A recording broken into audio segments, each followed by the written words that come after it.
2 da manhã. O celular vibrava sem parar na mesinha de cabeceira.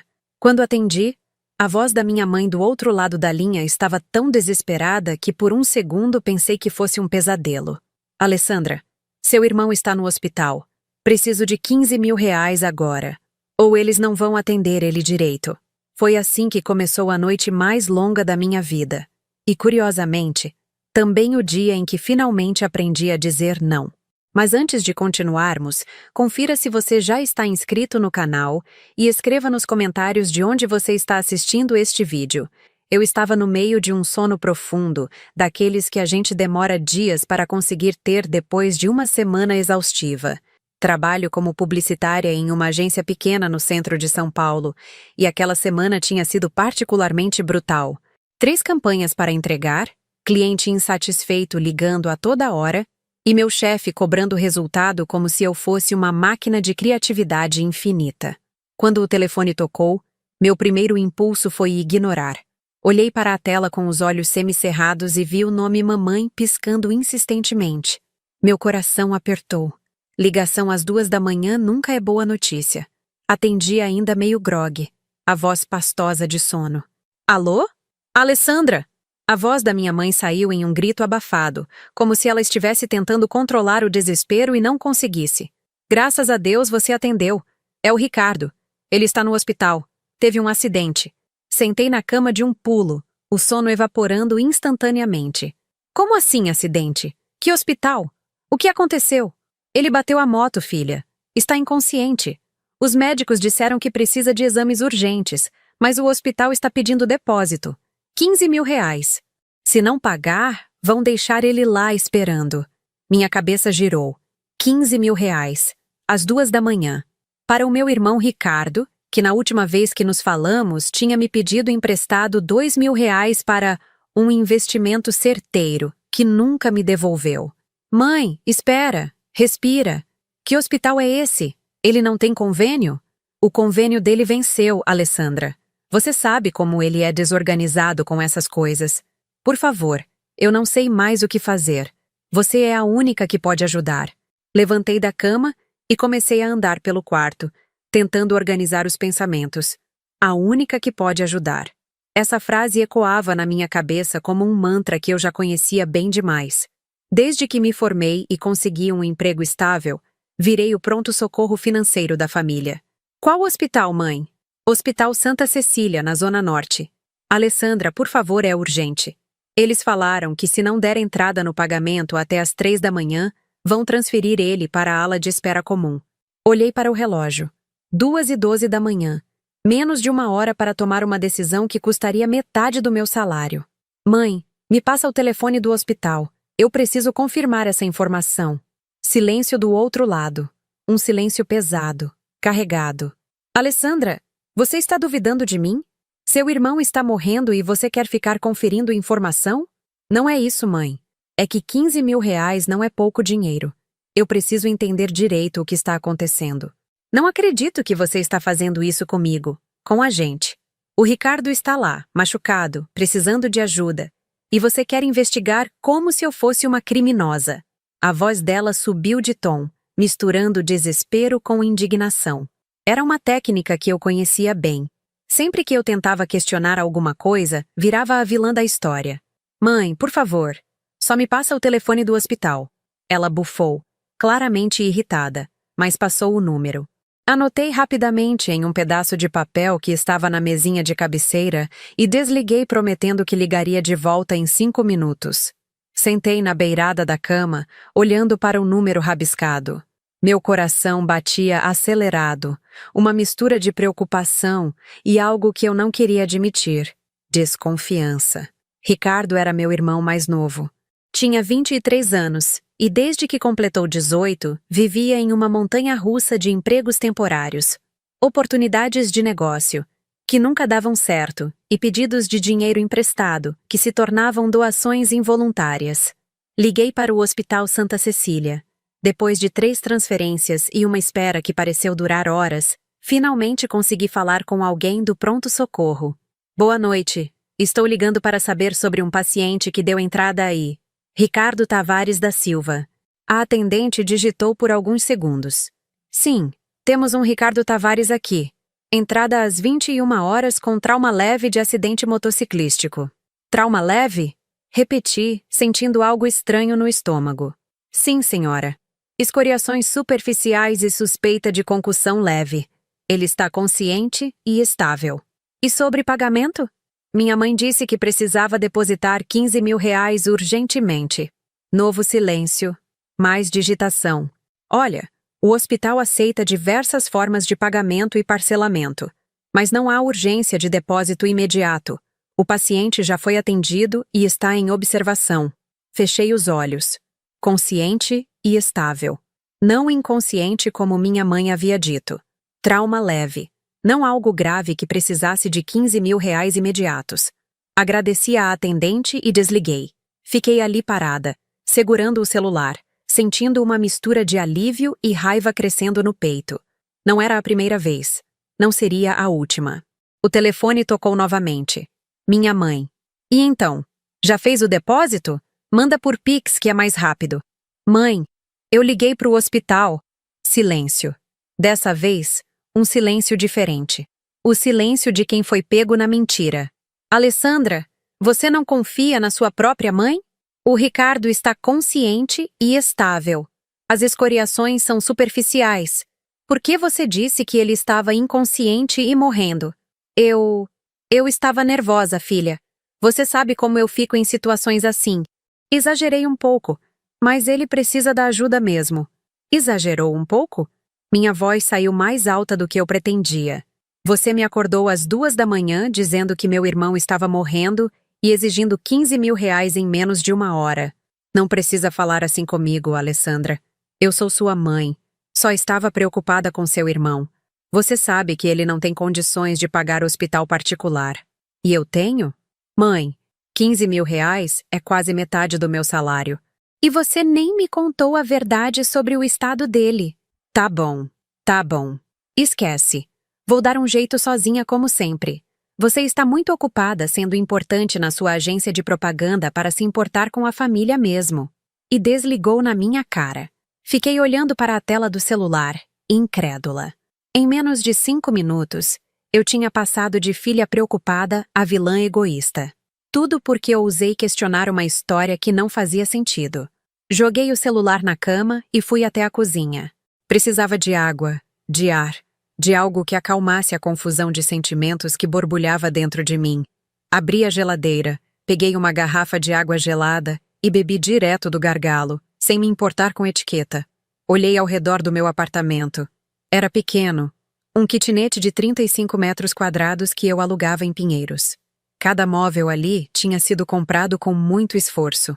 Cada conta paga representava horas de trabalho, de correria, de não dormir para entregar projeto no prazo.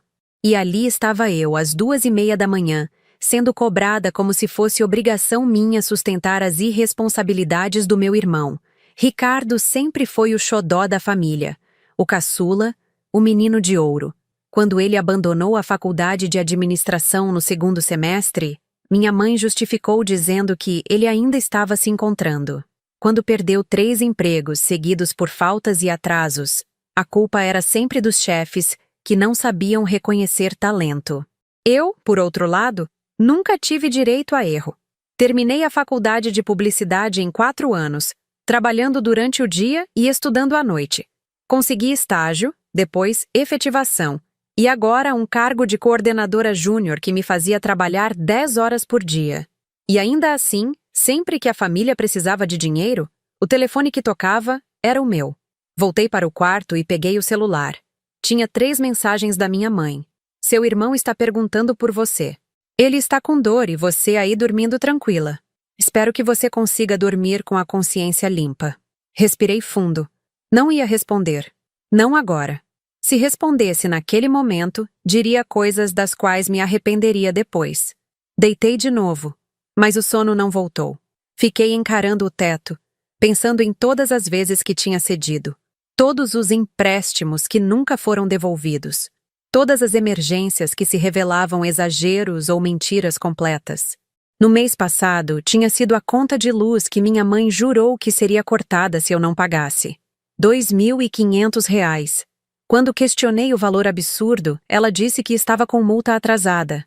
Depois descobri que ela tinha emprestado dinheiro para uma vizinha e ficado sem pagar as próprias contas. Antes disso, foi o carro do Ricardo que precisava urgentemente de conserto, para ele não perder o emprego. R$ 3.000. O emprego ele perdeu mesmo assim 2 semanas depois. E o carro? Descobri por acaso, vendo uma foto no Instagram dele, que tinha sido usado para ir a um churrasco em Ubatuba no fim de semana seguinte. Mas o que mais doía não era o dinheiro, era a manipulação. Era a forma como minha mãe torcia cada situação para me fazer sentir culpada. Como se eu, por ter estudado e conseguido um emprego decente, tivesse a obrigação de bancar os erros e escolhas ruins dos outros. Às 4 da manhã, desisti de dormir. Levantei, fiz um café forte e sentei no sofá com o notebook. Já que não ia conseguir descansar mesmo, pelo menos adiantaria alguns trabalhos. Mas não conseguia me concentrar. As palavras na tela pareciam embaralhadas. Minha mente voltava sempre para a ligação, para o desespero falso na voz da minha mãe, para os R$ 15.000 que ela achava que eu tinha obrigação de enviar sem questionar. Quando o dia amanheceu, eu estava exausta. Tomei um banho frio tentando acordar, me arrumei no piloto automático e saí para o trabalho. No metrô lotado da linha vermelha, apertada entre dezenas de pessoas, checava o celular compulsivamente. Nenhuma mensagem nova. Será que Ricardo estava bem? Será que realmente era só um trauma leve como a atendente havia dito? E se tivesse piorado durante a madrugada? Balancei a cabeça, afastando os pensamentos. Não. Eu tinha ligado para o hospital. Tinha confirmado. Ele estava estável. Isso era manipulação emocional, e eu precisava aprender a reconhecer e resistir. Cheguei na agência às 8 em ponto. A recepção já estava movimentada. O cheiro de café fresco misturado com perfumes variados dos colegas chegando. Cumprimentei a recepcionista com um aceno e fui direto para minha mesa. Mal tinha ligado o computador quando meu chefe, Rodrigo, apareceu com aquela cara de quem tinha mais trabalho para distribuir. Alessandra, bom dia. Preciso que você assuma a campanha da Nova Era Cosméticos. A Mariana saiu de licença médica e você é a única que tem experiência com o setor. Bom dia, Rodrigo. Sem problemas. Quando precisa da primeira apresentação? Sexta-feira, 5 dias. Ele fez uma careta. Sei que é apertado, mas confiamos em você. Confiamos em você. Tradução. Você vai ter que fazer milagre e trabalhar até tarde todos os dias. Tudo bem, vou dar conta. Ele sorriu satisfeito e saiu. Olhei para a tela do computador ainda carregando e suspirei. Mais uma semana sem vida pessoal. Mais noites viradas. Mais finais de semana trabalhando. O dia passou em um borrão de reuniões, e-mails e brainstorms. Quando parei para olhar o relógio, já eram 3 da tarde e eu não tinha almoçado. Desci rapidamente até a lanchonete da esquina, pedi um sanduíche natural e um suco e comi em 10 minutos antes de voltar correndo. Foi só quando estava de volta à mesa que percebi as notificações no celular. 12 mensagens não lidas. Todas do grupo da família no WhatsApp. Abri com um aperto no peito. O grupo chamava Família Tavares Unida. E tinha eu, minha mãe, Ricardo, minha tia Márcia, irmã da minha mãe e meu primo Júnior. As mensagens eram todas sobre mim. Tia Márcia. Não acredito que a Alessandra não ajudou o Ricardo. Que frieza. Minha mãe. Eu criei uma filha sem coração. Todo o meu esforço de mãe jogado fora. Júnior. Família é família, Ali. Você podia ter ajudado. Ricardo. Valeu mesmo, mana. Na hora que mais precisei, você virou as costas. Minha mãe. Ela sempre foi assim. Desde pequena. Egoísta. Senti o sangue ferver. Li e reli as mensagens. Incrédula. Estavam me atacando em grupo. Me expondo. Criando uma narrativa onde eu era a vilã sem coração que abandonou o irmão à própria sorte. Meus dedos tremiam sobre o teclado. Queria responder. Queria gritar. Queria mandar a verdade.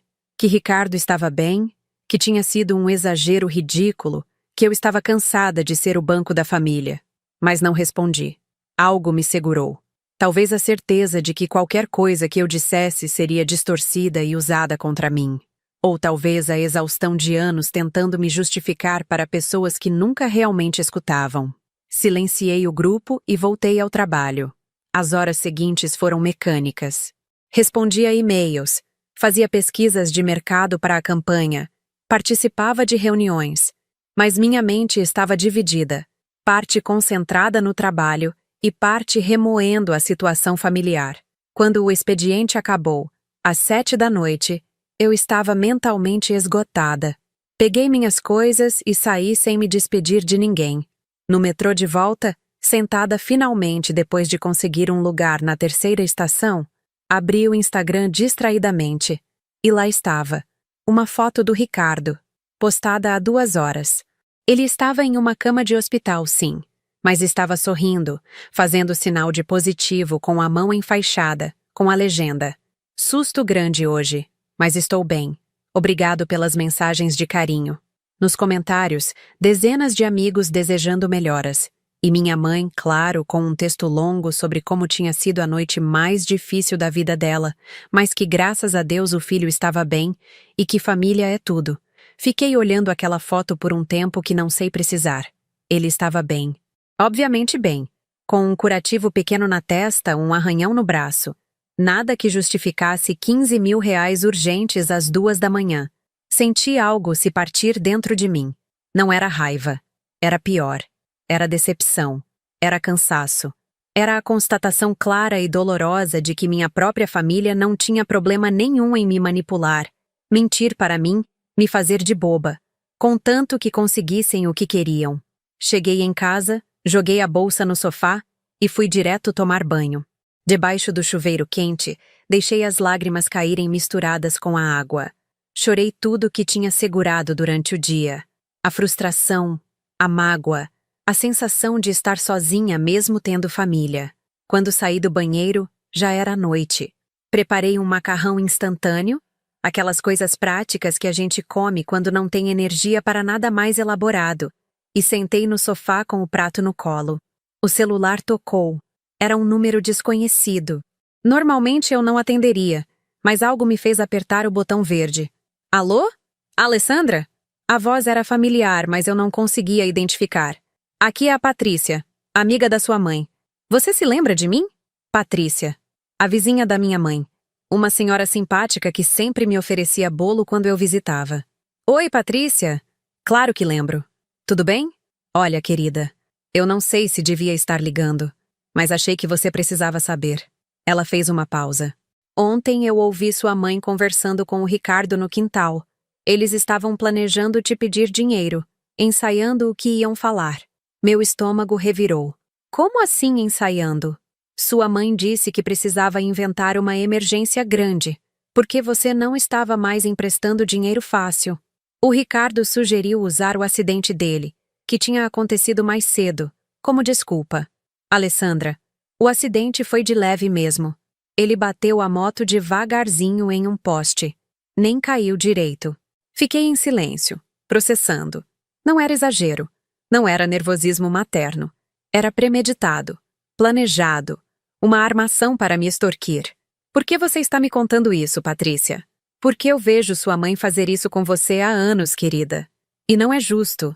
Você trabalha tanto, se esforça tanto, e eles te tratam como se você fosse um caixa eletrônico. Alguém precisava te contar a verdade. Agradeci com a voz embargada e desliguei. Fiquei ali, sentada no sofá, com o prato de macarrão esfriando no colo, sentindo algo mudar dentro de mim. Não era mais dúvida ou desconfiança. Era certeza. Peguei o celular e escrevi uma mensagem longa no grupo da família. Não ia mais ficar calada. Não ia mais aceitar passivamente. Só para deixar claro para todos vocês, eu liguei para o hospital ontem. Sei que o Ricardo está bem. Sei que foi um acidente leve. Sei que não havia necessidade de 15 mil reais urgentes.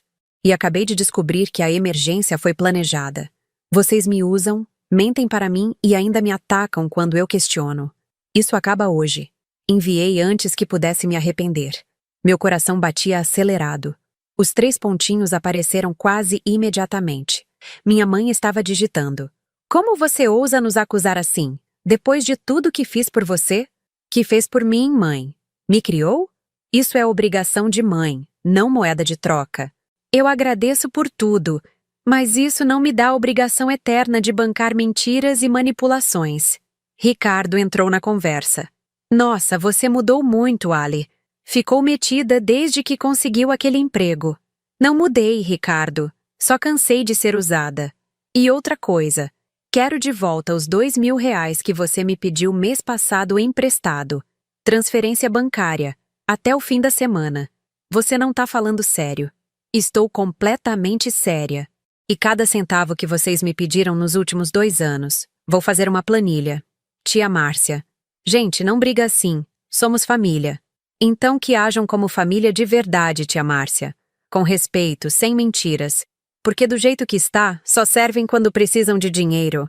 O resto do tempo, ninguém liga para saber se estou bem, se estou cansada, se preciso de ajuda. Silêncio no grupo. Ninguém respondeu mais nada naquela noite. Bloqueei as notificações, terminei meu macarrão já frio e fui dormir. Pela primeira vez em muito tempo, dormi profundamente. Sem culpa. Sem peso na consciência. Apenas o cansaço de quem finalmente disse o que precisava ser dito. Na manhã seguinte, acordei com dezenas de ligações perdidas. Todas da minha mãe. Não retornei nenhuma. No caminho para o trabalho, parei em uma papelaria e comprei um caderno novo. Ia fazer aquela planilha que prometi. Cada empréstimo, cada emergência, cada centavo que tinha doado involuntariamente nos últimos anos. Chegando na agência, mergulhei no trabalho da campanha. Era mais fácil focar quando não tinha dramas familiares ocupando minha mente. Por volta das 11 horas, minha chefe, Fernanda, me chamou na sala dela. Alessandra, preciso falar com você. Ela tinha uma expressão séria que me deixou apreensiva. Aconteceu alguma coisa? Na verdade, sim. Coisa boa. A diretoria está impressionada com seu trabalho. Queremos te promover para coordenadora sênior. Inclui aumento de 40% no salário e equipe própria. Fiquei boquiaberta. Sério? Completamente. Você merece, Alessandra. Trabalha mais que todo mundo aqui. Tem resultados excelentes e nunca reclama. A promoção é efetiva a partir do mês que vem. Saí da sala flutuando. 40% de aumento. Era um dinheiro que faria diferença real na minha vida. Poderia finalmente começar a guardar para comprar um apartamento. Fazer aquela viagem que sempre quis. Ter uma reserva de emergência de verdade. Mas não contei para ninguém da família. Esse era um segredo que ia guardar bem guardado. Os dias seguintes foram estranhos. Minha mãe tentou me ligar várias vezes, mas eu não atendia. Mandava mensagens dizendo que precisava conversar, que eu estava exagerando, que família não se abandona. Eu lia e não respondia. Ricardo parou de falar comigo completamente. Nas redes sociais, continuava postando fotos em bares, restaurantes, sempre com amigos. Claramente não estava em dificuldade financeira tão grave quanto alegava. Quem me surpreendeu foi minha tia Márcia. Ela me chamou no privado. Alessandra, sua mãe está muito mal. Não está comendo direito. Você precisa fazer as pazes com ela. Tia, eu não fui quem mentiu e manipulou. Se ela está mal, é porque está tendo que lidar com as consequências dos próprios atos. Mas ela é sua mãe, menina. Mãe é sagrada. Mãe que respeita a filha é sagrada. Mãe que manipula e mente perde esse título. Ela não respondeu mais. Bloqueou meu número pouco depois. A solidão que senti nos dias seguintes foi estranha. Por um lado, doía estar distante da família. Por outro, havia uma leveza que eu não sentia há anos. Como se tivesse tirado uma mochila pesada das costas. Comecei a sair mais. Aceitei convites de colegas de trabalho para happy hour depois do expediente. Fui ao cinema sozinha em um sábado à tarde. Coisas simples que não fazia há muito tempo porque sempre estava preocupada com alguma emergência familiar ou trabalhando para ganhar dinheiro extra que acabava indo para outros. Foi em um desses happy hours que conheci a Marina. Ela trabalhava no departamento financeiro da agência e nunca tínhamos conversado além de cumprimentos educados no corredor. Você está diferente, ela comentou bebericando uma caipirinha. Mais leve. É? Sorri. Talvez porque finalmente aprendi a estabelecer limites. Com o trabalho? Com a família, na verdade. Ela fez uma cara de quem entende perfeitamente.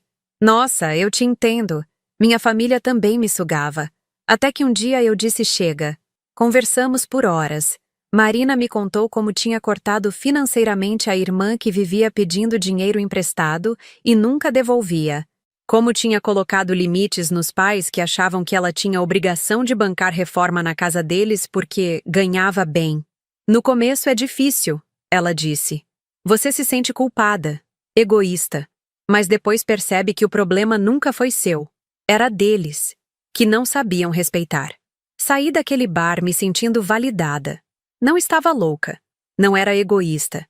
Estava apenas me protegendo. 2 semanas depois da nossa briga pelo WhatsApp, minha mãe apareceu na porta da minha casa. Eram 8 da noite de uma quarta-feira. Toquei o interfone e quase não reconheci a voz dela, baixa e cansada. Alessandra, sou eu, sua mãe. Por favor, me deixa subir. Fiquei parada na frente do interfone por longos segundos. Parte de mim queria mandar embora. Outra parte, a filha que ainda existia lá no fundo, queria abrir a porta e abraçar. O que você quer, mãe? Conversar. Só isso. Por favor. Apertei o botão para abrir o portão. Quando ela subiu e bateu na porta do apartamento, levei um susto. Minha mãe estava visivelmente mais magra, com olheiras fundas. Parecia ter envelhecido 10 anos em 2 semanas. Posso entrar? Abri espaço. Ela entrou devagar, olhando ao redor como se fosse a primeira vez que visitava meu apartamento, embora já tivesse vindo várias vezes. Senta, mãe. Quer água? Café? Água está bom. Peguei um copo na cozinha e entreguei. Sentamos no sofá, uma distância segura entre nós. O silêncio era pesado. Vim pedir desculpas. Ela começou, olhando para o copo na mão. Você tinha razão. Eu exagerei. Manipulei a situação. E não foi a primeira vez. Fiquei quieta, esperando. Eu não sei quando começou. Quando você conseguiu esse emprego bom, acho que passei a te ver como a solução dos problemas. O Ricardo é irresponsável, eu sei. E eu passo a mão na cabeça dele. Sempre passei. Por quê? Minha voz saiu mais dura do que pretendia. Porque ele sempre teve direito a ser irresponsável e eu sempre tive que ser perfeita. Ela respirou fundo. Porque com você, eu nunca precisei me preocupar. Você sempre foi independente, determinada, desde pequena. E o Ricardo, ele é mais frágil. Precisa de mais ajuda. Não, mãe. Ele não é frágil. Ele é mimado. Você criou ele assim. E me ensinou que meu papel era ser a forte, a que resolve, a que paga. As lágrimas começaram a escorrer no rosto dela. Eu sei, e me arrependo. Perdi minha filha por causa disso. Você não me perdeu, mãe, mas perdeu o direito de me usar. Eu entendo. E não vim aqui esperando que você me perdoe imediatamente. Vim porque precisava olhar nos seus olhos e dizer que errei, que fui uma mãe egoísta com você. Olhei para ela. Realmente olhei. Vi as rugas que não tinha notado antes. Os fios brancos no cabelo mal disfarçados pela tintura caseira. Minha mãe estava envelhecendo, e eu tinha estado tão ocupada me defendendo que não tinha percebido. Eu não sei se consigo voltar a confiar em você, mãe. Não do jeito que era antes. Eu sei. E não estou pedindo isso. Só estou pedindo uma chance de reconstruir. Devagar. Do jeito que você quiser. Ficamos conversando por mais de 2 horas naquela noite. Ela me contou sobre as dívidas que tinha acumulado tentando manter um padrão de vida que não podia pagar. Sobre como tinha vergonha de admitir para os vizinhos que passava dificuldade. Sobre como usava meu sucesso como escudo contra o próprio fracasso financeiro. O Ricardo vai continuar morando com você? Perguntei. Por enquanto sim, mas estou cobrando o aluguel dele. Mesmo que simbólico, ele precisa aprender responsabilidade. E se ele não pagar? Ela hesitou. Então vai ter que procurar outro lugar. Não era perfeito. Não era a mudança radical que eu gostaria. Mas era um começo. Quando ela foi embora, já passava da meia-noite. Abracei ela na porta, um abraço rápido, ainda guardado, mas era sincero. Mãe, uma coisa. Se você realmente quer reconstruir nossa relação, preciso que seja honesta comigo. Sempre. Mesmo quando a verdade for difícil. Mentira, por menor que seja, e eu fecho a porta de novo. Prometo, filha. Prometo. Nos dias seguintes, voltamos a conversar. mensagens curtas, superficiais. Como vai o trabalho? Como está o tempo? Pequenas pontes sendo reconstruídas, tijolo por tijolo. Ricardo, por outro lado, continuava no silêncio. Não me procurou, não pediu desculpas. Nas redes sociais, subia fotos cada vez mais ostentação. Bebidas caras, roupas de marca, sempre em lugares badalados. Uma tarde, enquanto tomava café na padaria perto da agência, recebi uma ligação de um número desconhecido. Quase não atendi, mas algo me fez aceitar a chamada. Alô? Alessandra Tavares? A voz era masculina, formal. Sim, sou eu. Meu nome é Dr. Henrique Campos. Sou advogado. Fui contratado pelo seu irmão Ricardo para entrar com uma ação de pensão familiar contra você. Quase engasguei com o café. Como? Seu irmão alega que você tem condições financeiras superiores e que, pela lei de alimentos entre parentes, deve contribuir com o sustento dele enquanto ele se estabelece profissionalmente. Fiquei muda por alguns segundos, processando a informação. Ricardo estava me processando. Meu próprio irmão estava me levando à justiça para me obrigar legalmente a sustentá-lo. Isso é sério? Consegui perguntar. Completamente. A audiência de conciliação está marcada para daqui a 15 dias. Você receberá a intimação formal nos próximos dias. Desliguei o telefone com as mãos tremendo. Olhei ao redor da padaria, para as pessoas tomando café tranquilamente, conversando, rindo. O mundo continuava girando normalmente enquanto o meu desabava mais uma vez. Liguei imediatamente para minha mãe. Ela atendeu no segundo toque. Alessandra? Que bom ouvir sua voz, filha. Mãe, você sabia que o Ricardo está me processando? Silêncio. Um silêncio que disse tudo. Mãe, ele me contou ontem. Tentei dissuadir ele, Alessandra. Juro que tentei. Tentou? Só tentou? Ele está morando na sua casa. Você tem controle sobre isso. Ele é maior de idade, filha. Eu não posso impedir. Não, mas pode expulsar ele de casa. Pode deixar claro que não apoia isso. Pode ser mãe dele e me defender também. Alessandra, não grita comigo. Por favor. Não acredito nisso. Não acredito que você vai ficar em cima do muro de novo. Desliguei na cara dela. Minhas mãos tremiam de raiva. Saí da padaria caminhando rápido, precisando de ar, de espaço. Como ele tinha coragem? Como tinha estômago para fazer uma coisa dessas? De volta à agência, não consegui me concentrar em nada. Fernanda percebeu e me chamou na sala dela. Alessandra, você está pálida. Aconteceu alguma coisa? Contei tudo. A história completa. As mentiras, a manipulação, o processo. Fernanda me ouviu em silêncio, com uma expressão que misturava choque e indignação. Você precisa de um advogado bom. E eu conheço um excelente, doutora Beatriz Cardoso. Ela é especializada em direito de família e não tem pena de gente picareta. Anotei o contato e agradeci. Naquela mesma tarde, liguei para a advogada. Ela me atendeu prontamente e marcamos para o dia seguinte. A doutora Beatriz tinha um escritório pequeno, mas elegante em Pinheiros. Era uma mulher de uns 45 anos, cabelos curtos e olhar penetrante, que te examinava como se conseguisse ler todas as suas verdades escondidas. Então, Alessandra, me conta tudo desde o começo. Passei a próxima hora relatando cada detalhe. Ela anotava tudo em um caderno, fazendo perguntas pontuais, pedindo datas, valores, provas. Você tem comprovantes das transferências que fez para ele? Tenho. Guardei todos os extratos bancários. Ótimo. E conversas? Mensagens onde ele pede dinheiro? Várias. No WhatsApp nos últimos 2 anos. Ela sorriu pela primeira vez. Perfeito. Olha, Alessandra, a lei de alimentos entre parentes existe, é verdade, mas ela exige comprovação de necessidade real e incapacidade de trabalho. Seu irmão tem 23 anos, é saudável, tem formação. Ele não se enquadra. Então não tem chance de ele ganhar? Não só não tem chance, como ele pode sair dessa com uma bela advertência do juiz. E tem mais.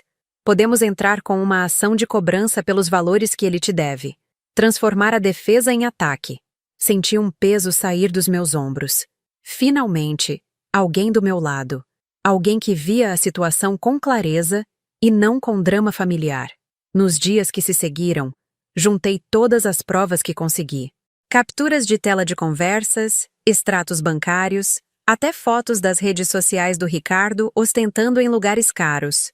Doutora Beatriz montou um dossiê robusto. Isso aqui é ouro, ela disse folheando as páginas.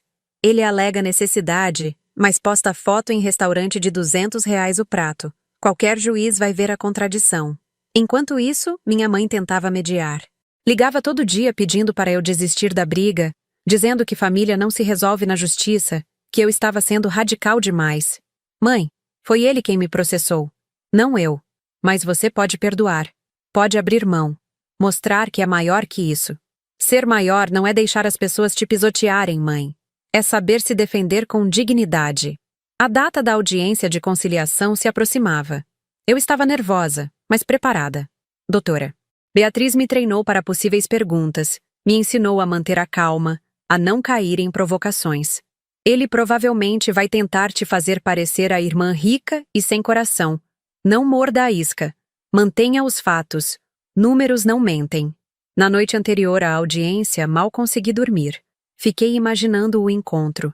O que ele diria? Como seria estar frente a frente com o meu irmão em um tribunal, mediados por um juiz? A audiência estava marcada para as 10 horas da manhã. Cheguei às 9h30, com doutora Beatriz já me esperando na porta do fórum. Ela estava impecável, tailleur azul marinho, pasta de couro, confiança irradiando de cada poro. Pronta? O mais pronta que consigo estar. Então vamos mostrar a esse menino o que acontece quando se brinca com a pessoa errada. Entramos na sala de audiência. Era menor do que eu imaginava. Uma mesa comprida, algumas cadeiras, um ar-condicionado barulhento no canto. Ricardo já estava lá, junto com um advogado jovem de terno amassado que olhava papéis com ar preocupado. Quando nossos olhares se cruzaram, senti um aperto no peito. Era meu irmão, o menino que eu tinha ensinado a andar de bicicleta, defendido de valentões na escola, consolado quando levou o primeiro fora. E ali estava ele, do outro lado de uma mesa, me processando. Ele desviou o olhar primeiro. O juiz entrou, um senhor grisalho de óculos grossos. Pediu para todos se sentarem e foi direto ao ponto. Estamos aqui para tentar uma conciliação. Senhor Ricardo, pode explicar os motivos da ação? O advogado dele se levantou. Meritíssimo, meu cliente se encontra em situação de vulnerabilidade financeira. Está desempregado há 6 meses, sem recursos para necessidades básicas. Sua irmã, por outro lado, tem emprego estável e condições de ajudá-lo. O juiz olhou para mim. Senhora Alessandra, gostaria de se manifestar? Doutora Beatriz se levantou. Com a devida vênia, meritíssimo. A situação é bem diferente do que foi apresentado. Minha cliente trouxe documentação completa que comprova que o senhor Ricardo não está em vulnerabilidade, mas sim fazendo uso indevido do sistema judiciário. Ela começou a distribuir as cópias. Extratos mostrando que eu tinha transferido mais de R$ 15.000 para Ricardo nos últimos 2 anos. Conversas onde ele pedia dinheiro emprestado, prometendo devolver e nunca devolvia. E, a cereja do bolo, as fotos das redes sociais dele em lugares caros. Algumas postadas há apenas uma semana. O juiz folheou os documentos com atenção crescente. O advogado de Ricardo empalideceu. Senhor Ricardo, o juiz falou, tirando os óculos e limpando com um lenço. O senhor pode explicar como está em situação de vulnerabilidade, mas frequenta estabelecimentos de alto padrão? Ricardo gaguejou. Foram convites. Amigos pagaram. E as roupas de marca que usa nas fotos? Também foram presentes? Algumas, sim. Entendo. O juiz se recostou na cadeira. E o senhor está desempregado há 6 meses? Pode comprovar isso? O advogado dele remexeu nos papéis freneticamente. Temos aqui a declaração de que ele não possui vínculo empregatício formal. Não é a mesma coisa. O juiz interrompeu. Não ter vínculo formal não significa não ter renda. O senhor trabalha com quê, Ricardo? Eu faço uns freelas. Marketing digital. Freelas. Que não são declarados, imagino. E mesmo assim o senhor acha que sua irmã, que já lhe emprestou quantias consideráveis sem devolução, deve ser obrigada por lei a sustentá-lo? O silêncio na sala era constrangedor. Ricardo olhava para as próprias mãos. Seu advogado suava. Doutora Beatriz aproveitou o momento. Meritíssimo! Não só pedimos a improcedência da ação, como entramos com pedido reconvencional de cobrança dos valores emprestados e não devolvidos, devidamente comprovados nos autos. O juiz assentiu. Muito bem. Vou dar minha decisão. Senhor Ricardo, sua ação é completamente improcedente. O senhor é jovem, saudável, tem capacidade de trabalho. A lei de alimentos entre parentes não existe para sustentar acomodação. Existe para situações de real necessidade. O que vejo aqui é um padrão de comportamento parasitário em relação à sua irmã. Ricardo levantou a cabeça, vermelho de vergonha e raiva. Quanto ao pedido reconvencional, o juiz continuou. Determino que o senhor devolva os R$ 15.420 comprovadamente emprestados no prazo de 60 dias, sob pena de penhora de bens. Audiência encerrada. Bateu o martelo. Acabou. Levantei meio tonta, ainda processando. Tinha ganhado. Não só tinha ganhado, como o Ricardo teria que me devolver o dinheiro. Saímos da sala. No corredor, meu irmão me alcançou. Você está feliz agora? Me humilhou na frente de todo mundo. Parei e me virei para ele. Eu não te humilhei, Ricardo. Você se humilhou. Você me processou achando que eu ia me curvar. Se enganou? Eu não tenho R$ 15.000 para te pagar. Então vai ter que arrumar, não vai? Trabalhar de verdade. Vender as roupas de marca. Fazer o que pessoas normais fazem quando devem dinheiro. Você sempre foi assim, né? Sempre se achando melhor que todo mundo. Não, Ricardo. Eu só me recuso a ser capacho de alguém que não tem o mínimo de respeito por mim. E isso inclui você. Virei as costas e saí. Doutora Beatriz me esperava na porta do fórum com um sorriso satisfeito. Você foi perfeita. Manteve a calma, deixou os fatos falarem. Estou orgulhosa. Eu não sei se deveria estar feliz. Acabei de destruir meu irmão no tribunal. Não, Alessandra. Você se defendeu. Existe diferença. Ele escolheu te atacar. Você apenas revidou com a verdade. Ela tinha razão. Eu sabia. Mas ainda doía. Doía saber que tinha chegado a esse ponto. Que minha família tinha se tornado isso. Nos dias seguintes, a notícia se espalhou. Minha mãe me ligou chorando, dizendo que eu tinha acabado com a vida do Ricardo, que ele estava deprimido, trancado no quarto. Mãe, ele me processou. Me levou à justiça, achando que ia me obrigar a sustentar ele pelo resto da vida. O que você queria que eu fizesse? Mas ele é seu irmão, Alessandra. Seu irmão. E eu sou sua filha. Mas vocês só lembram disso quando precisam de alguma coisa. Desliguei. Estava cansada. Cansada de me explicar, de me justificar, de tentar fazer pessoas que não queriam ouvir entenderem meu lado. Marina, minha amiga da agência, me convidou para jantar naquela noite. Fomos a um restaurante italiano aconchegante em Vila Madalena. Conta, como foi? Relatei tudo. A audiência, a cara do Ricardo, a sentença do juiz. Ela me ouvia balançando a cabeça. Você sabe que fez a coisa certa, né? Na cabeça sei. No coração ainda dói. É porque você é boa pessoa, Ali. Pessoas ruins não sentem remorso. O fato de você sentir só prova que você tem coração. Mas ter coração não significa deixar outros arrancarem pedaços dele. Brindamos com vinho tinto. Por limites. Por dignidade. Por dias melhores. Uma semana depois, recebi uma mensagem inesperada. Era de Júnior, meu primo. Desde a briga no grupo da família, não tínhamos mais falado. Ali, preciso te pedir desculpas. Eu estava errado. Vi o que aconteceu na audiência, minha mãe me contou. O Ricardo é um imbecil. Você não merecia nada disso. Fiquei olhando a mensagem por um tempo. Júnior sempre tinha sido mais sensato que o resto da família. Mais equilibrado. Obrigada, Ju. Isso significa muito. Mó, tá todo mundo dizendo que você é a errada. Mas eu sei que não é. Você só se defendeu. Se fosse comigo, eu teria feito pior. Conversamos por mais de 1 hora. Ele me contou que também estava cansado de dinâmicas familiares tóxicas, que tinha se afastado um pouco depois de ver como me trataram. Sabe o que é mais triste? Ele escreveu.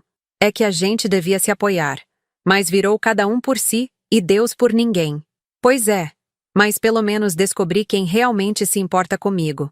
Conta comigo, prima. De verdade. Aquela conversa me aqueceu o coração de um jeito que não esperava. Não estava completamente sozinha. Tinha pessoas que me viam de verdade. O prazo para Ricardo me pagar ia chegando ao fim. 60 dias passam rápido. Eu não tinha muita esperança de ver o dinheiro, mas a advogada estava preparada para os próximos passos caso ele não pagasse. E ele não pagou. No 61º dia, doutora Beatriz entrou com pedido de penhora de bens.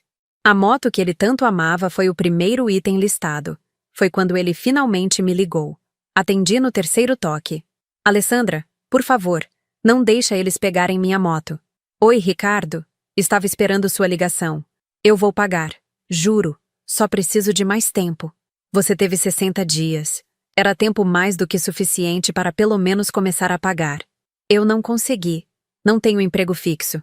Mas tem dinheiro para sair todo fim de semana. Vi suas fotos no Instagram.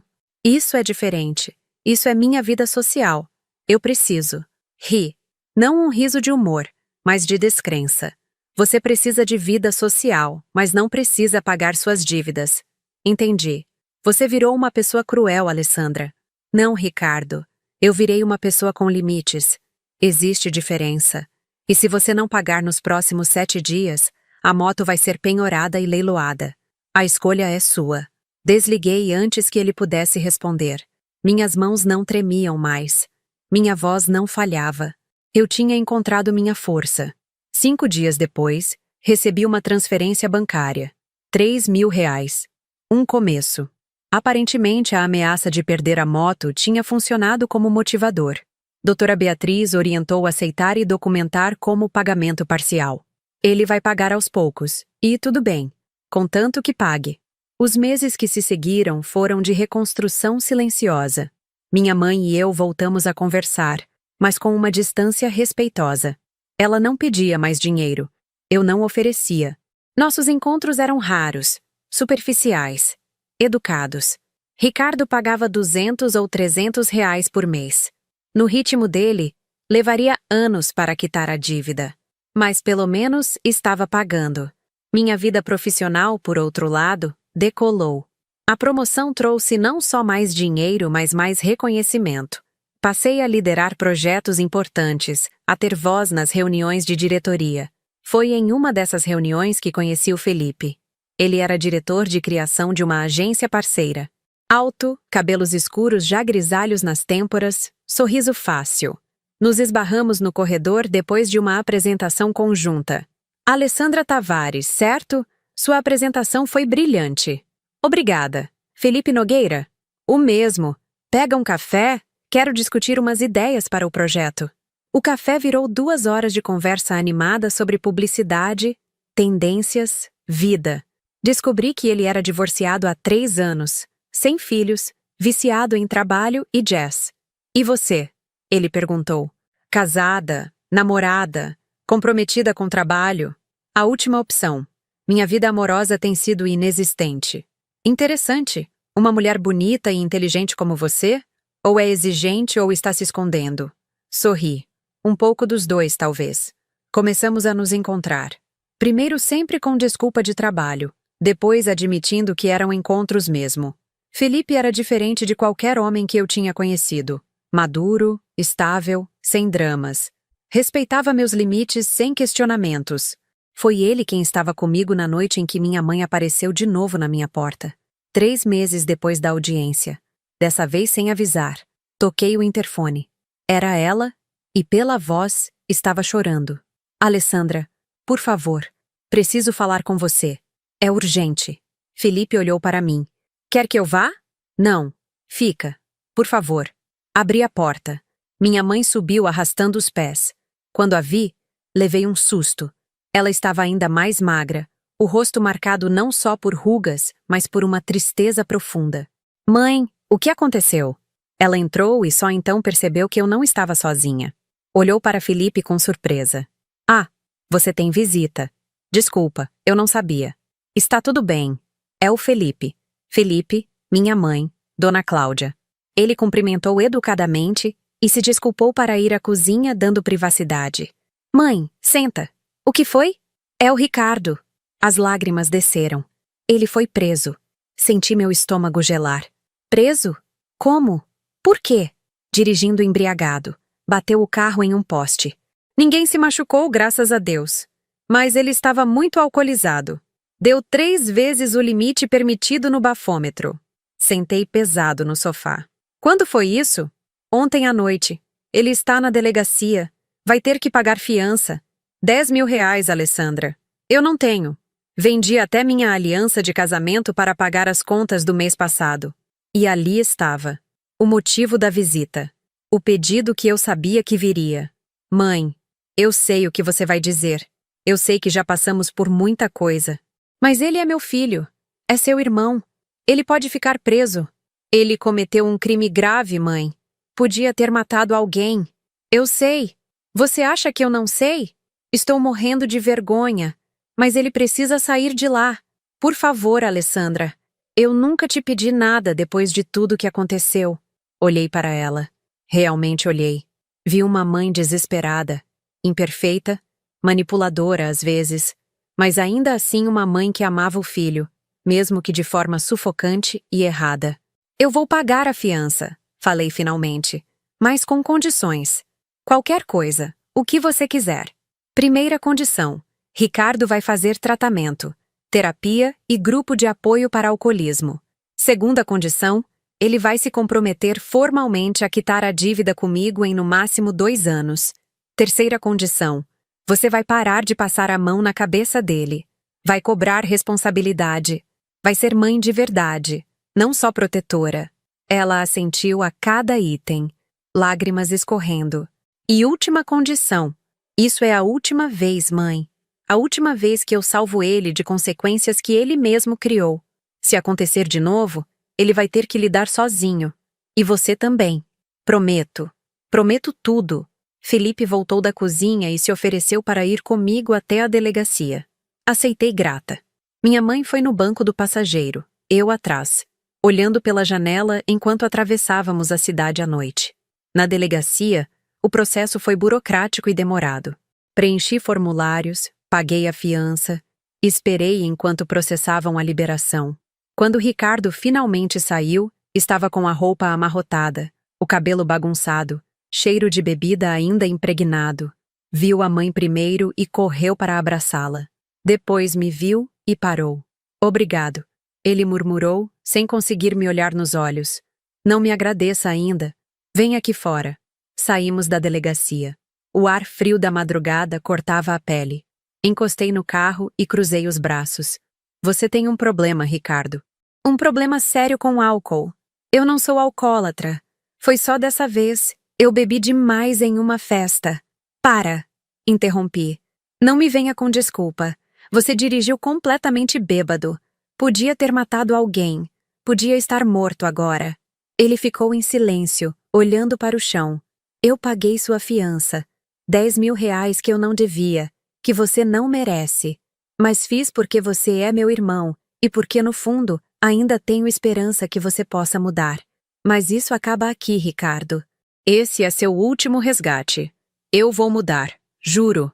Não jura para mim, jura para você. E prova com ações. Você vai fazer terapia, vai entrar em um grupo de apoio, vai trabalhar de verdade. E vai me pagar, até o último centavo. Voltamos para casa em silêncio. Deixei minha mãe e Ricardo em frente à casa deles. Quando já estava entrando, minha mãe tocou na janela do carro. Alessandra, obrigada. De verdade. Você salvou meu filho. Eu dei a ele uma chance de se salvar, mãe. O resto é com ele. No caminho de volta para minha casa, Felipe segurou minha mão. Você é incrível. Sabe disso? Não me sinto incrível. Me sinto cansada. Você estabeleceu limites mesmo em uma situação extrema. Não todo mundo consegue fazer isso. E se eu estiver errada? E se ele precisava de acolhimento e eu só dei cobrança? Ele teve acolhimento a vida toda. Não funcionou. Às vezes, amor verdadeiro é deixar a pessoa sentir as consequências dos próprios atos. Cheguei em casa exausta física e emocionalmente. Felipe fez chá, me cobriu no sofá, ficou comigo até eu adormecer. Nos meses seguintes, Ricardo realmente mudou. Não foi da noite para o dia, foi gradual. Começou a frequentar terapia semanalmente. Entrou em um grupo de alcoólicos anônimos. Consegui um emprego fixo como assistente administrativo em uma empresa de logística. E pagava sua dívida. Todo mês, religiosamente, R$ 300 caíam na minha conta. Não era muito, mas era consistente. Era esforço genuíno. Minha mãe também mudou. Parou de me ligar toda semana com emergências. Começou a trabalhar vendendo bolos caseiros para vizinhos e conhecidos. Nada que a deixasse rica, mas o suficiente para ter dignidade própria. E eu? Eu continuei crescendo. Minha relação com Felipe se aprofundou. Conheci os pais dele, me apresentou aos amigos. Pela primeira vez em muito tempo, estava construindo algo que era só meu, sem interferência ou dependência familiar. Uma tarde de sábado, 6 meses depois do episódio da prisão, minha mãe me ligou. Meu coração apertou automaticamente, ainda condicionado a esperar más notícias. Oi, mãe. Alessandra, tudo bem? Não estou atrapalhando nada, estou? Não, pode falar. Eu queria te convidar para almoçar aqui em casa domingo. Nada demais. Só eu, você e o Ricardo. E se quiser trazer o Felipe, ele é bem-vindo. Fiquei surpresa. Sério? Sério. Eu quero tentar de novo. Ser família de verdade. Do jeito certo dessa vez. Aceitei. Felipe aceitou vir também. No domingo, chegamos na casa da minha mãe com um bolo que compramos na padaria. A casa estava arrumada, cheiro gostoso de comida vindo da cozinha. Ricardo abriu a porta, sorriso meio sem jeito. Oi, mana. Entra. Ele estava diferente. Mais magro, mas de forma saudável. Olhos mais claros, sem as olheiras profundas. Parecia mais presente. Oi, Rê. Esse é o Felipe. Eles se cumprimentaram. Minha mãe apareceu secando as mãos em um pano de prato, sorriso genuíno no rosto. Que bom que vieram. A comida está quase pronta. Sentamos à mesa. Era estranho no começo, como primeiros encontros sempre são depois de muito tempo afastados. Mas aos poucos, a conversa fluiu. Minha mãe contou sobre as encomendas de bolo que estavam aumentando. Ricardo sobre o trabalho novo, sobre as reuniões do AA, sobre como estava difícil, mas necessário. Eu estou com 187 dias sem beber. Ele disse com orgulho contido. Isso é incrível, Ricardo. Sério. Eu não teria conseguido se você não tivesse me dado aquele ultimato. Na época, odiei você por isso. Achei que estava sendo cruel, mas você estava sendo honesta. E eu precisava disso. Olhei para ele, realmente o vi pela primeira vez em muito tempo. Meu irmão mais novo estava crescendo. Finalmente. Depois do almoço, enquanto minha mãe e Felipe conversavam sobre receitas na cozinha, Ricardo me chamou no quintal. Ali, eu queria te falar uma coisa. Fala. Eu sei que fui um irmão horrível, mentiroso, manipulador, aproveitador. E sei que pedir desculpas não apaga nada disso. Ricardo, deixa eu terminar. Por favor. Ele respirou fundo. Eu passei a vida achando que o mundo me devia alguma coisa, que você, a mãe, todos deviam me sustentar enquanto eu me encontrava. Mas a verdade é que eu era com medo. Medo de tentar e falhar. Então nem tentava. Só pedia dinheiro emprestado e culpava todo mundo menos eu mesmo. Fiquei quieta, deixando ele falar. Quando você me levou àquele tribunal, quando o juiz me humilhou, eu senti ódio. Mas depois, quando estive preso naquela cela fria, esperando alguém me tirar de lá, eu percebi. Eu percebi que sempre tinha alguém me tirando das enrascadas. E esse alguém sempre era você. Você é meu irmão. Eu sempre vou me importar com você. Eu sei. E eu abusei disso. Mas não vou mais abusar. Vou terminar de te pagar. Vai demorar, mas vou pagar. E mais importante, vou viver minha vida. De verdade. Sem muletas, sem atalhos. Abracei ele. Um abraço longo, apertado. De irmão de verdade. Os meses viraram 1 ano. Minha vida estabilizou em uma rotina que era minha escolha, não imposição de circunstâncias. Felipe e eu nos mudamos juntos para um apartamento maior em Perdizes. 2 quartos, varanda gostosa, pertinho do metrô. Minha carreira continuou crescendo. Recebi proposta de outra agência com salário ainda melhor, mas decidi ficar. Tinha construído algo ali, tinha equipe que confiava em mim, projetos que me realizavam. Ricardo quitou a dívida comigo em 1 ano e meio. No dia que fez a última transferência, me ligou. Acabei de mandar os últimos R$ 300.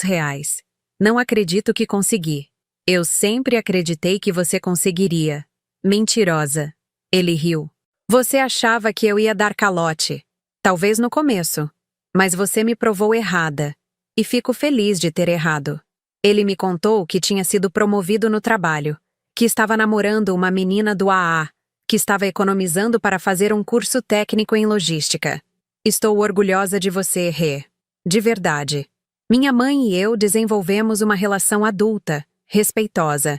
Almoçávamos juntas uma vez por mês. Conversávamos sobre amenidades, sobre a vida, sobre o futuro. Ela nunca mais me pediu dinheiro. Eu ofereci ajuda uma vez, quando soube que a geladeira dela tinha quebrado. Ela aceitou, mas insistiu em pagar em 3 vezes. Mãe, não precisa. Preciso sim. Você me ensinou isso. Dignidade também é não aceitar tudo de graça. Foi numa dessas tardes de domingo, durante um almoço em família, que aconteceu algo inesperado. Estávamos todos ali, eu e Felipe, minha mãe, Ricardo e a namorada dele, Júnior, que tinha se reaproximado da gente. A campainha tocou. Minha mãe não estava esperando mais ninguém. Quando abriu a porta, ficou paralisada. Era meu pai. Meu pai que tinha abandonado a família quando eu tinha 12 anos. Que tinha sumido sem dar notícias por 15 anos. Que pagava pensão quando lembrava e desaparecia quando não convinha. Cláudia, ele falou, voz rouca. Eu sei que não tenho direito, mas preciso falar com vocês. Minha mãe olhou para trás, para mim e para Ricardo. Estava claramente em choque. Edmundo, o que você está fazendo aqui? Posso entrar? Por favor, 5 minutos. Ricardo levantou da cadeira, punhos cerrados. Você tem coragem. Ricardo, interrompi, colocando a mão no braço dele. Deixa ele falar. Meu pai entrou meio sem jeito. Estava visivelmente envelhecido. Cabelos completamente brancos, ombros curvados, um ar de derrota que não me lembrava de ver quando criança. Eu sei que nada do que eu disser vai justificar minha ausência. Ele começou. Não vim aqui pedir perdão porque sei que não mereço. Vim porque estou doente. Câncer. Estágio avançado. E antes de ir, precisava olhar nos olhos de vocês e dizer que sinto muito. Silêncio absoluto na sala. Minha mãe sentou pesado, mão no peito. Os médicos me deram 6 meses, talvez menos. E eu não posso morrer sem tentar fazer as pazes. Sem pelo menos tentar. Ricardo foi o primeiro a falar, voz trêmula de emoção contida. Onde você estava quando a mãe trabalhava em 2 empregos para nos sustentar? Onde estava quando eu precisei de um pai para me ensinar a ser homem? Eu sei. Eu falhei como pai. Falhei em tudo. E agora? Por que está morrendo? Acha que pode aparecer e encontrar absolvição? Minha voz saiu mais dura do que pretendia. Não espero absolvição. Só queria que vocês soubessem que não passa um dia sem que eu me arrependa. De ter ido embora. De ter sido covarde. Olhei para minha mãe. Ela estava chorando em silêncio. Olhei para Ricardo. Ele desviou o olhar, mandíbula tensa. Olhei para Felipe, que me deu um aceno de apoio silencioso. Pai, falei. A palavra estranha na língua depois de tantos anos. Você nos deve 15 anos. 15 anos de presença, de apoio, de amor. Não dá para compensar isso em 6 meses. Eu sei. Mas, continuei, eu aprendi recentemente sobre dar chances. Sobre perdão não ser esquecimento, mas libertação. Ah, o que você está dizendo? Ricardo me olhou incrédulo. Estou dizendo que ele pode ficar para o almoço. Pode conversar. Pode tentar, nos meses que tem, construir alguma ponte. Mas... Olhei firme para meu pai. Não vai ser fácil. E não vai ser automático. Você vai ter que trabalhar por cada momento de confiança.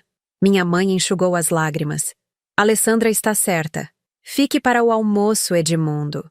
Mas depois disso, vamos decidir juntos, como família, se e como você pode participar do que resta de tempo. Aquele almoço foi um dos mais estranhos da minha vida. Conversas desconfortáveis, silêncios pesados, mas também, surpreendentemente, momentos de riso tímido quando meu pai contava histórias de quando éramos pequenos que tínhamos esquecido. Nas semanas seguintes, meu pai apareceu mais vezes, sempre pedindo permissão, nunca presumindo. Levava flores para minha mãe, Tentava conversar sobre futebol com Ricardo, me perguntava sobre meu trabalho com um genuíno interesse. Não era perfeito, não era conto de fadas, mas era real, era humano. 3 meses depois, quando seu estado piorou e ele foi hospitalizado, fomos todos visitá-lo. Eu segurei sua mão, magra e fria, e disse: "Obrigada por tentar, por ter vindo. Não apaga o passado, mas cria um presente diferente." Ele morreu 2 semanas depois. No funeral, chorei. Não pelo pai que tive, mas pelo pai que poderia ter tido. Pelas possibilidades perdidas. Mas também senti paz. Paz porque no final, ele tinha tentado. E nós tínhamos permitido. A vida continuou. Como sempre continua. Ricardo foi promovido de novo. Assumiu gerência de setor. Minha mãe expandiu seu negócio de bolos. Contratou uma ajudante. Felipe me pediu em casamento numa noite de inverno, na varanda do nosso apartamento, com um anel simples e um discurso que me fez chorar. Minha carreira atingiu um patamar que nem sonhava quando comecei. Parceira da agência, nome em projeto internacional, reconhecimento da área. Mas o que mais me orgulhava não era o sucesso profissional. Era olhar para minha vida e reconhecer nela o resultado de escolhas conscientes, de limites estabelecidos, de amor próprio cultivado. Numa tarde qualquer, arrumando caixas para a mudança, Felipe e eu tínhamos finalmente comprado nosso primeiro apartamento. Encontrei aquele caderno. O que tinha usado para fazer a planilha de dívidas da família anos atrás. Folheei as páginas. Cada entrada, cada data, cada valor me lembrava de uma época onde eu não sabia dizer não. Onde media meu valor pela quantidade que podia dar aos outros. Felipe apareceu atrás de mim. "O que é isso?" "Meu passado", respondi. Todas as vezes que me perdi tentando salvar outros. E agora?" Olhei para ele, para o apartamento meio vazio se preparando para uma nova fase, para a vida que tínhamos construído juntos. Agora eu sei que o único resgate que realmente importa é o nosso próprio. Fechei o caderno e joguei na caixa de reciclagem. Não precisava mais daquilo. Não precisava mais da raiva, do ressentimento, da contabilidade dolorosa. Porque aprendi, da forma mais difícil possível, que família não é sobre dívidas e créditos. É sobre respeito mútuo. É sobre limites saudáveis. É sobre amar sem se perder no processo. E ali, naquele apartamento cheio de caixas e possibilidades, eu finalmente entendia o que era ser verdadeiramente livre. Não livre de responsabilidades ou de laços familiares, mas livre da culpa imposta. Livre da manipulação disfarçada de amor. Ricardo me ligou naquela noite. Só para dizer oi. Só para saber se eu precisava de ajuda com a mudança. Pequenos gestos que significavam grandes mudanças. Minha mãe mandou uma foto do bolo que tinha feito para nosso chá de panela. Ela mesma tinha oferecido fazer, sem eu pedir. E eu? Eu sorri para o celular, para as mensagens, para a vida que tinha aprendido a construir nos meus próprios termos. Porque no final, a história que começou com uma ligação desesperada às 2 da manhã, com mentiras e manipulações, terminou com algo que nenhum dinheiro poderia comprar. Paz de espírito, relacionamentos verdadeiros e a certeza absoluta de que eu não devia nada a ninguém além de respeito. E isso, descobri, era o maior tesouro de todos. Obrigada por acompanhar esta história até o final. Se você gostou, não esqueça de se inscrever no canal, ativar o sininho para não perder os próximos vídeos e compartilhe suas próprias experiências nos comentários. Até a próxima história!